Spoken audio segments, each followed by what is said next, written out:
À 80 km au sud-est de Dakar, c'est dans la ville bannière de Saly que se trouvent les plages les plus connues et les plus populaires de toute la région ouest africaine. Une dénomination qui s'est transformée au fil du temps à Saly Portugal, créée de toutes pièces. À proximité du village, à la station bannière a été inaugurée le 24 février 1984, au moment où le tourisme prenait son essor au Sénégal. Une destination peu familière auparavant.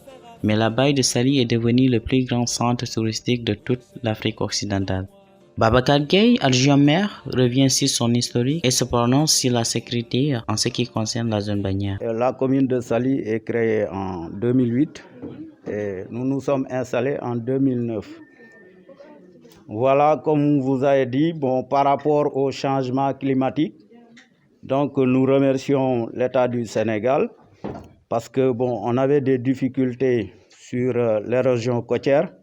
En ce moment, on ne connaissait pas tellement, il y en a qui ne connaissaient pas tellement le changement climatique, mais à travers ces projets-là, alors nous savons maintenant beaucoup de choses sur le changement climatique.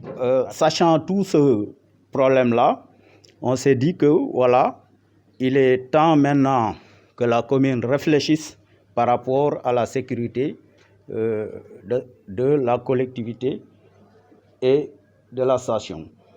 C'est ce qui nous a poussé à créer un commissariat au niveau de Saly. Mais au départ, ce n'était pas la vision de créer un commissariat, c'était tout simplement pour avoir un poste de police. Moussé Bouligay, président du Compact de la scène de valeur du tourisme, nous rappelle les différentes tâches du Compact et appelle à la jeunesse sénégalaise de devenir des entrepreneurs touristiques. Compact, ça regroupe l'ensemble des petites et moyennes entreprises, du petit au plus grand, c'est-à-dire tous ceux qui sont dans la chaîne de valeur touristique. Comme vous le savez, le tourisme est un secteur transversal, d'où il y a toutes les compétences qui s'y retrouvent, à partir du petit charretier au petit vendeur de tchaf, de la même manière que les fournisseurs de produits, tels que les fournisseurs de produits de fruits et légumes, de la viande et du poisson. Donc tous ces gens-là font partie intégrante de la chaîne de valeur tourisme. La station touristique de Saly est née en 1976, mise en place par le gouvernement du Sénégal sur la base de 76 milliards de francs qui ont été dépensés pour faire développer cette station touristique. D'où à l'époque, vers les années 2000, vous aviez une composante de 16 hôtels, 26 résidences para-hôtelières et d'autres activités annexes qui sont des concessionnaires, ce que l'on appelle des concessionnaires d'activités, tels que les restaurateurs, les concessionnaires de quad, les agents de voyage et encore les autres acteurs à la base, tels que les guides, les artisans et autres. Donc tout ça font qu'aujourd'hui, tous ils sont dans la chaîne de valeur tourisme. Et aujourd'hui, on tend à la promotion intérieure locale. Aujourd'hui, on aurait souhaité que l'ensemble des Sénégalais, vous et nous, que nous nous approprions de cet outil de produit local pour faire marcher les structures hôtelières, pour créer de la valeur ajoutée. Et là aussi, je pense que les hôteliers, dans leur écrasante majorité, sont en train de trouver des solutions pour la diminution des packages, c'est-à-dire les tarifs au niveau soit des petits-déj, des chambres d'hôtes et autres. Et c'est sur toute la chaîne de valeur, que ce soit l'hôtelier, parce qu'aujourd'hui, tous ceux qui sont là, c'est des TPE, c'est des PME. Et ça, je pense que c'est important que par moment, que vous, Sénégalais, vous puissiez connaître les réalités du terrain.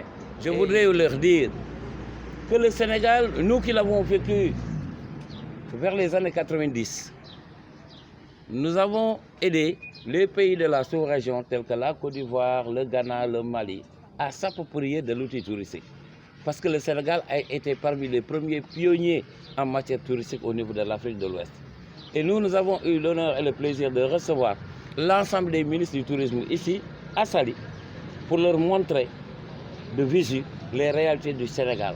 Et c'est ces mêmes réalités qu'ils ont transportées dans leurs pays respectifs. Aujourd'hui, même dans le cadre du Covid, si vous lisez bien Internet, vous voyez que toutes les dispositions que prend l'État du Sénégal ici, les autres pays actuellement sont en train de le copier. Et c'est ça l'importance du tourisme aujourd'hui. La pêche sportive est une activité peu répandue au Sénégal. Amadou Diaoundiaï, gérant centre de pêche à Saly, revient sur les bonnes pratiques et les interdits de la pêche sportive. La pêche sportive, ça veut dire aller pêcher, c'est pour organiser la pêche. Les gens prendre les bateaux pour aller pêcher les gros poissons. C'est ça qu'on appelle la pêche sportive. C'est pour les gens qui ont l'amour de le faire, mais ce n'est pas la pêche artisanale. Pêche sportive et pêche artisanale, c'est différent. Pêche artisanale, c'est les pirogues que vous prenez, mais la pêche sportive, c'est les bateaux. Bon, les interdictions sur la pêche sportive, c'est quand tu vas à la pêche, au minimum, il faut amener 2 ou 3 espadons. Les espadons, c'est des gros poissons qui pèsent jusqu'à 37-54 kilos. Au minimum, il y a des gens qui vont à la pêche, mais ils font des relax, beaucoup de blancs. Ils attrapent 2, 3 poissons, ils jettent 2, ils amènent 1. Ça, c'est les règles du jeu, quoi. Bon, les jeux, c'est à toi d'éviter. C'est à toi d'éviter de ne pas les attraper, c'est ça. De protéger la mer aussi, quand même. Parce que ce n'est pas n'importe quel poisson que tu attrapes, quand même. Le gars qui va à la pêche sportive, il sait que c'est les gros espadons et c'est des poissons gros qui l'amènent, mais pas les petits poissons. La pêche sportive, quand il l'entend, c'est aller pêcher les dorades coryphènes, l'espadon, le thon, les bonites, les carpes rouges et les mérous. Bon, ça veut dire que c'est très interdit parce que c'est la pêche sportive. Hein. C'est pour aller faire un loisir, on fait plaisir, quoi.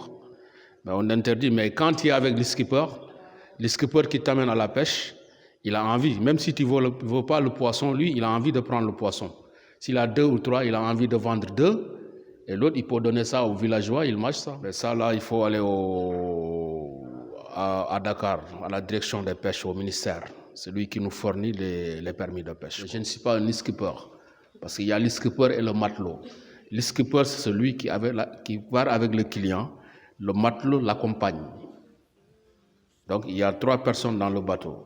Il y a le skipper et le matelot. Si c'est 3, 4 clients, ils vont à la pêche parce que eux qui ont les GPS. Parce que quand tu es dans un grand bateau, il faut avoir le GPS. Parce que dans les bateaux que vous voyez, il y a le contrôle en mer. Si vous n'avez pas de gilet, vous n'avez pas de permis de pêche, vous n'avez pas le GPS et toute l'assurance qu'on demande à l'intérieur du bateau, tu peux subir une amende avec la marine sénégalaise. Bon, maintenant, quand tu pars en mer, il faut être en règle.